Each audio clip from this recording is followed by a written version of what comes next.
Welcome everyone, I'm Archit Seshadri. We're continuing our leadership series, speaking to individuals from around the world who are passionate about business, entrepreneurship, as well as technology. I'm now joined by Clive D'Souza, who's based in Dubai. He's here in Mumbai to talk about virtual reality as well as his experience in the world of telecom communications.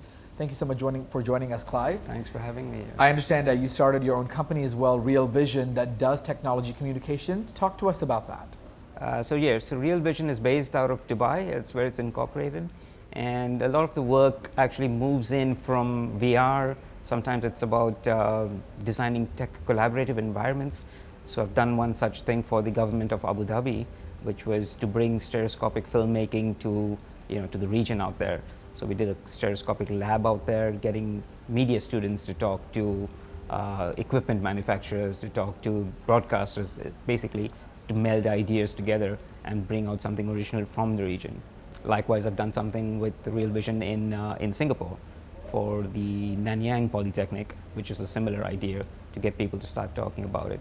And now with VR coming out, it's a logical extension of filmmaking, of stereoscopic 3D filmmaking, and there's been a lot of interest in that, especially in India.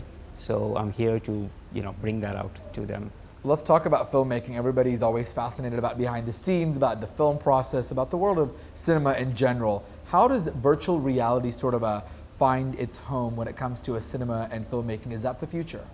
I believe it might be the future because if you actually look at, if you talk about, let's say, exhibiting, IMAX is known to be, the granddaddy of cinema and stuff like that. Now, IMAX has seen the potential of this, and they've actually launched IMAX VR cinemas.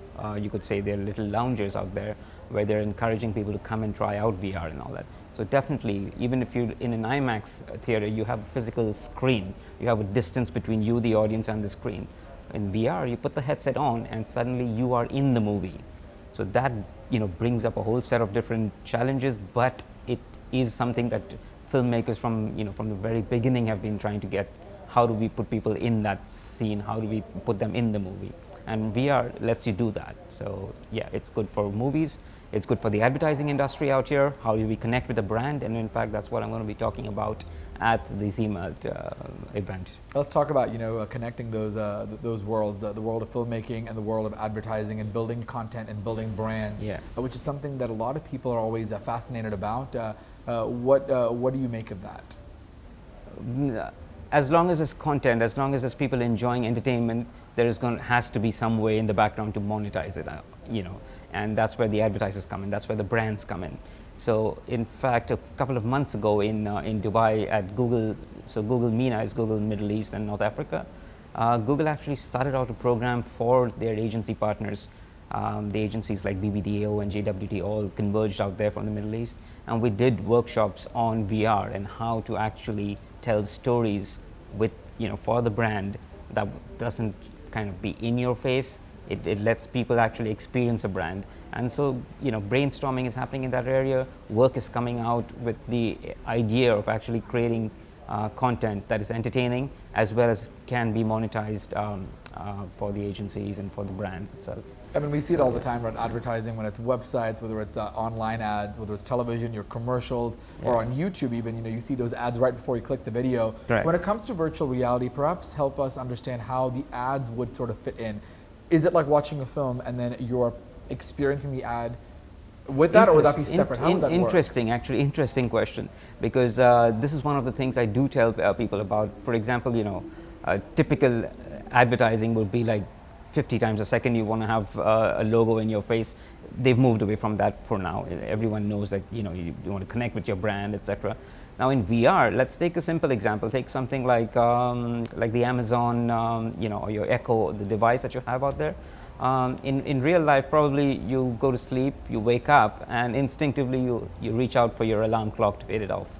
In a VR film, imagine if you were to do that, and the product, the brand like Echo or something like Alexa is the product that you're trying to sell. The kind of thing that it could give you, the new feeling or the new product, the new features that are there, like you look up what's the weather. When you're watching that in VR, you feel that you are the person in that scene, and instinctively you probably will turn to your right and Alexa, what's the time or what's the weather out there.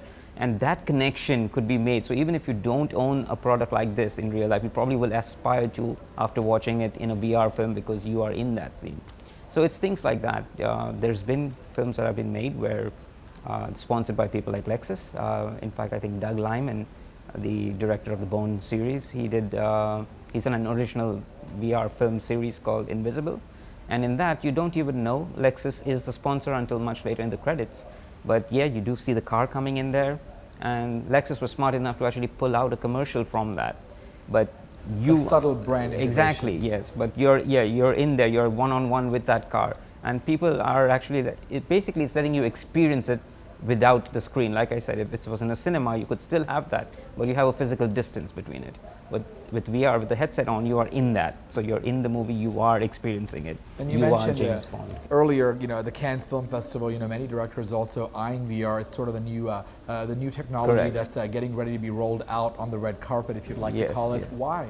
Why now, and why such a fascination for virtual reality? Will that ever replace your traditional cinema from a filmmaker's standpoint? That's a big debate. The thing to know is that from the beginning of time, storytellers want. It's like almost like me relating a story to you and saying, "Oh, you should have been there." And now, yeah, you can be there. You get to go there. Yeah, exactly. You are. It's like, yeah, whenever even two kids telling you a story, you should have been there. But yes, now you can actually make them be in there. There was a recent one that you mentioned, Cannes. It was like last week, I think. Everyone's talking about it. I can't pronounce his name. I forget it. I think a Spanish director, Alejandro or something. He's done a very, very brilliant piece on the immigration problem, and how the border patrols over in the U.S. and everyone came out like shaken because it was like they were there. They saw what refugees go through. They saw border crossings. They experienced it. So yeah, so it is kind of like, I'd say, the future of filmmaking. Now, whether it replaces completely traditional, lie back and watch TV, I don't know. But the option is there that you can actually watch a VR film from a director's point of view.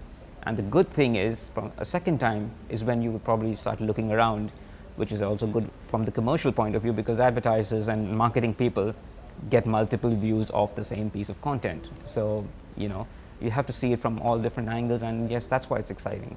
We keep seeing a lot of times about terrorism. It seems like a common trend over the last few years. This generation has grown up with so many terrorist-related activities, from September 11th to the Mumbai terror attacks to most recently what happened in Manchester.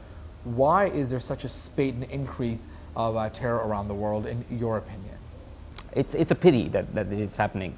When me, for example, as a filmmaker and working in VR and stuff like that, I want to connect with people. I want to connect people together, let people understand what's happening in another person's life. I'd love to go and do something out here in Mumbai and put a person in the shoes of a footpath dwelling family, so that you understand and you get empathy is an overused word now, but yes, so you get that. And so for me, it's terrible that these things are happening outside. With regards to Mumbai, sort of bring it back closer home to India. The 2008 attacks. I mean, they were just devastating and painful to watch, as are any of the terrorist attacks at such iconic landmarks, the Taj Hotel, Cafe Leopold. Right. Many of those places that many people in India are very familiar with. Iconic symbols of Bombay. Are you ever concerned or worried that this is not the end of it, and there are future such attacks, and no one really knows until they happen? I mean, are you ever concerned for your safety or your family's well-being because of the increase Yes, in terrorism? I mean, after like you mentioned earlier, after the Manchester thing last week, yes, okay, my son's 6 years old now. He could have been, but I have a niece who's like 10 or 11. I mean, she could have wanted to go to that Ariana Grande concert, and it's silly to think that you can't go out, you can't meet people, you can't enjoy because you don't know if you're safe. And yes, I would not want to go now anymore to to a kind of like a concert if it's something I could avoid, and that's sad. That's really sad. So what happened in Mumbai in the past is bad, and yes, everyone's probably on full alert right now. But it should have been a different kind of world that we should work towards. So yeah. There's been criticism as well that perhaps the governments could do more in terms of tracking terrorists with technology on things like if they're using messenger services like WhatsApp or social media sites like Facebook and Twitter. Perhaps technology bringing people together, but could also be more monitored to prevent such situations from getting out of hand. What role do you think technology could or should play when it comes to prevent terrorists from striking? Honestly, I'm on the fence with this because it does encroach on your privacy, on your rights, and all that. But on the other hand, yes, it can be used and probably is being used without your knowledge. So I'm really on the fence on this. I can't get myself to swing either which way completely. But I believe that if we have the thing, it should be used somehow, probably with consent or with like a consensus from people as to what extent we can go with it. And lastly, if we sort of look back, the last 2 decades or so, the number of situations, whether it's planes that are being hijacked, whether it's concert attacks, whether it's big cities like London or Paris that are now victims of terror attacks, it seems like no matter where you go, where you are, you're not really ever safe.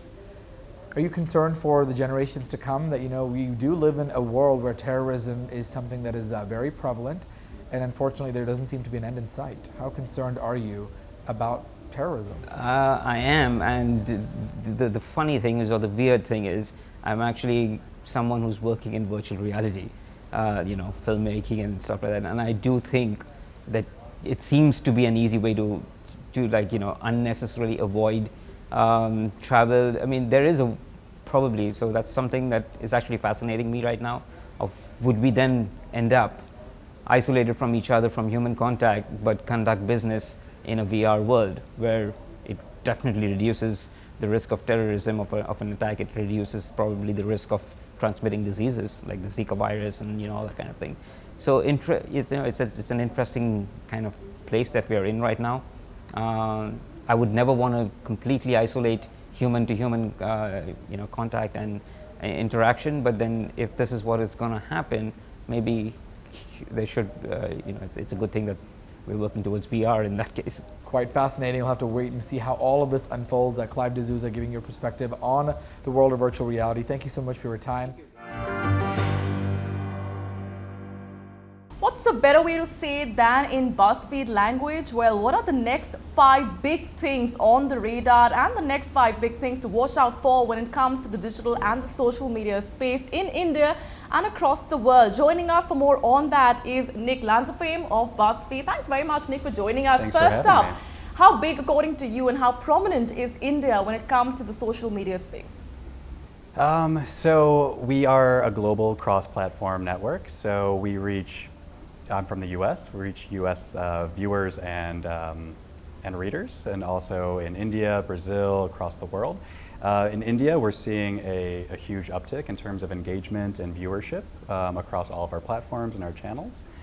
So again, I think for at least BuzzFeed in India, we're still in quote unquote the infancy stages, but we are growing and we're seeing much more engagement in terms of our user base. A lot more plans ahead when it comes to India specifically, is it?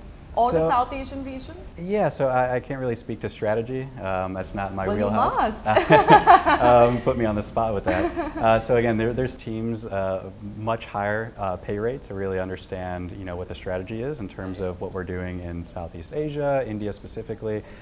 For myself, what I do is interpret the data and really help inform our branded partners across the globe on how to really take their content and their message to our audience to help drive their brand KPIs. What, according to you, are the trends and the way things really changed over the last few years? So over the last few years, BuzzFeed started around 10 years ago. We see that before it was all about humor content. BuzzFeed is synonymous, at least historically, with cat GIFs and cat memes. Really, we see this shift in how people are sharing and engaging with content. It's all about their identity in terms of what they share as a piece of themselves, as a piece of their soul, as opposed to just something humorous and funny, which we still produce. They still share that, they're still engaging, but really it's a curated version of what that individual is and what it means to them and to loved ones. So that's a huge shift that we're seeing in terms of making that relatable content, speaking to an individual and their identity. The next 5 big things to watch out for. There is the next big thing that we're talking about when it comes to news also that BuzzFeed is going heavy on, right? Yes, so I think, speaking in BuzzFeed language, I guess, news is very big for us. It has been very large for us. We're breaking some really large stories. Our investigative news arm is very well respected in the industry and is gaining more and more prominence. We were just nominated for a Pulitzer. We broke some stories last year around the tennis racket, partnering with BBC News and really exposing a point shaving scandal on tennis, to freeing prisoners in another country. There's a lot of hard hitting and impactful news stories that we're coming out with, and we're also being cited and really popular news sites and television around our reporting, which is something that you'll probably see more and more in the news. Absolutely. So to what extent do you think technology will play an increasing role when it comes to the news space? Yeah, so news, as I alluded to earlier as well, is there's the shift to trusted sources. So in today's world, there's a stat that I threw out there. It's around like 20 different publishers, news publishers. A young audience, 18 to 24, is following on their news feeds, whether that be Facebook, Twitter, whatever else. So it's really how to break through that. And in this day and age, specifically in America too, it's all about this whole, who do I trust? How do I get away from this fake news? BuzzFeed really has that relationship with their audience, and they trust us, and there's a trust and a balance there. So they connect with BuzzFeed across platforms, across this different content, because there's that trust. I was just coming to that because fake news is something that's been talked about for the longest time, and now even more so given the kind of instances that we've looked at, not just country specific but across the world. Yeah, across the world. I mean, it's a huge issue, and it's something that is very top of mind. We've gone at great lengths. Our research team actually partnered with our editorial staff, and one of the first articles really getting at the groundswell of fake news and what is happening, and especially around the U.S. election. So again, it's really about being that trusted source across different content types, across different platforms, because as my newsfeed is, and I'm sure yours is too, it's inundated with a bunch of different sources. Absolutely. It's sometimes hard to get in front of it, but we are also seeing a consolidation too, based on who the individual is trusting. For myself, I follow a number of different sources, but I trust BuzzFeed and a few others in terms of how I get my news and my information and the content that really resonates with myself. So we're seeing this consolidation as well.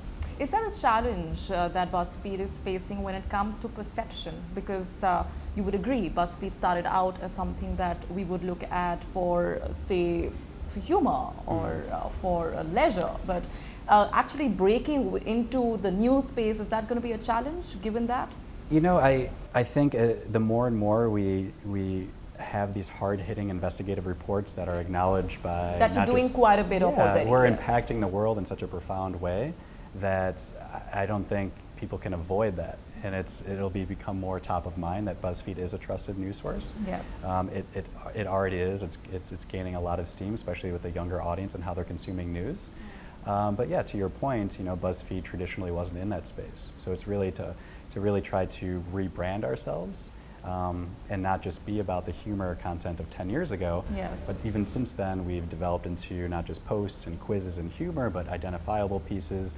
We've done things that are very hard-hitting, even on the editorial side around Mental Health Week, things of that nature, which really affects people in their day-to-day lives to get through tough times, relate to that, know that they're not alone, and how to relate with others.